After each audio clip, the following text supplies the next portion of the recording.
Hi friends, it's Janet with Dream Team Vacations, and I wanted to show you how this cool coffee maker works. It's confusing the first time I ever tried to do it, so I thought I'd make this video to help you.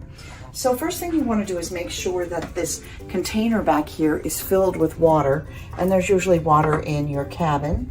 Once that happens, there's a button back here. You got to push that button, and that turns on the coffee maker. You'll locate pods like this in your cooler or in your cabinet, and sometimes on the tray, depending on your room and your setup.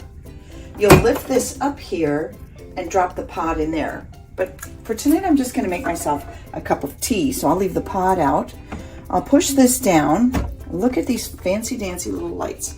So they show you different size cups. You can make a tiny little espresso strong cup or medium. I'm gonna go with a medium cup.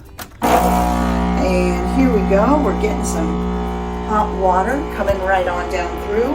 And then I'll have my evening cup of tea that will help me sleep well. And I know how to make a fresh cup of coffee first thing tomorrow morning. And now so do you.